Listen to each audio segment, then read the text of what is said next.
Hello everyone. আজকে সকাল থেকে কোনো ভিডিও নিতেই পারিনি, সকাল থেকে ভীষণ ব্যস্ত ছিলাম। আর যেহেতু এখন আমাদের বারান্দাতে রং হচ্ছে, তার জন্য সব চারিদিক নোংরা হয়ে আছে, অনেকটাই আরও এক্সট্রা কাজ পড়ছে এখন। তো এখন দুপুরবেলা মাম্মামের জন্য একটুখানি মৌসুমি লেবু রস করে ওকে খাওয়াচ্ছিলাম। দুপুরবেলা আজকে রান্না করেছিলাম ওই যে সেদিনে চিতল মাছগুলো ছিল, সেই মুড়ো দিয়ে চচ্চড়ি আর মাছের ঝাল করেছিলাম। আর পার্থ বলল কি এখন একটু আম খাবে, ফ্রিজের ঠান্ডা ঠান্ডা, তাই ওকে একটু আম কেটে দিচ্ছি। আমিও কয়েকটা খাবো, আমারও বেশ ঠান্ডা ঠান্ডা আম খেতে ভালোই লাগে। মাম্মাম একদম আমটা খেতে চায় না, আম দিলেইও ফেলে দেয়। এখনই একটা চামচে করে এক টুকরো গালে দেবো, দেখবেন অমনি সঙ্গে সঙ্গে ফেলে দেবে। ও একদম আম পছন্দ করে না। তো যাই হোক, গতকাল পার্থেই কামিনী ফুল গাছটা কিনে এনেছিল। জানি না এটা ফুল হবে কিনা, কিন্তু এটা খুব সুন্দর হবে যত বড় হবে। তো বিকালে চলে এসেছি বিকালের একটু টিফিন খাওয়ার জন্য। পপকর্ন এনেছিলাম একটা, তো সেই পপকর্নটাই এখন চলে এসেছি বানাতে। আর ওইদিকে বসিয়ে দিয়েছি চা। আর আপনারা তো জানেনই পপকর্নটা কত তাড়াতাড়ি হয়ে যায়। আর এটা আমি বাটার ফ্লেভারটা এনেছি, বাটার ফ্লেভারটার টেস্টটা আরও বেশি হয়। এই তো কয়েক সেকেন্ডেই হয়ে গেছে। আর আমার মাম্মাম এটা বেশ পছন্দ করে খেতে, আর আমরাও ভালোবাসি এটা, পার্থও খায় এটা।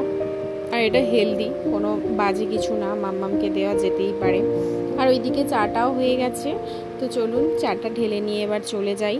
সত্যি কথা বলতে এক একদিন আমাদের সকাল সন্ধ্যা টিফিন হয়, আবার এক একদিন হয় না। কারণ মাম্মামকে না ধরলে কোনো মতেই কিছু বানানো যায় না। ও যখন নিয়ে যায় তখন ওই রান্নাটুকুই করি। আর আমাদের রান্নাঘরটাও এতটাই ছোট যে ওকে বসিয়ে রাখবো সেই জায়গাটুকুও নেই। একজনের বেশি দুজন ভালোভাবে দাঁড়িয়ে কেউ রান্না করতে পারবে না। তো যাই হোক, তারপর রাতে রান্না করতে চলে এলাম। মাম্মামকেও খাইয়ে দিয়েছি, ও এখন একটু উপরে জেঠিমার কাছে আছে। তারপরে আবার ওর বাবা ওকে নিয়ে যাবে যতক্ষণ না রান্না কমপ্লিট হবে। কারণ কোলে নিয়ে নিয়ে আমি আর কতক্ষণ রান্না করব। কোলে নিয়ে নিয়ে এই কাটাকুটি, মশলা পেস্ট করা, তারপরে এই রান্না অতক্ষণ তো করা যায় না না। আর একদিন কোলে নিতে গিয়ে এত খারাপ দুর্ঘটনা ঘটেছে, ও হঠাৎ করে পাটাকে জোরে জোরে নাড়াচ্ছিল আর গরম কড়ায় ছ্যাঁকা লেগে পুরো ফোসকা পড়ে গেছে। এত খারাপ, এত কষ্ট পেয়েছি না সেদিনকে। তাই ভাবি যে না, যা খাওয়া হয় হবে, না হয় না হবে, কিন্তু মেয়েকে এভাবে কষ্ট দিয়ে রান্না করা যাবে না। তো ময়দা মাখতে মাখতে দেখি ছোয়ারাগুলোই পোকা লেগে যাচ্ছিল, তাই জন্য একটা কন্টেনারের মধ্যে রেখে দিলাম। আর পার্থর তো এখন অনেক কিছু খাওয়া বারণ হয়ে গেছে, এই তেল, ঘি, মাটন বেশি।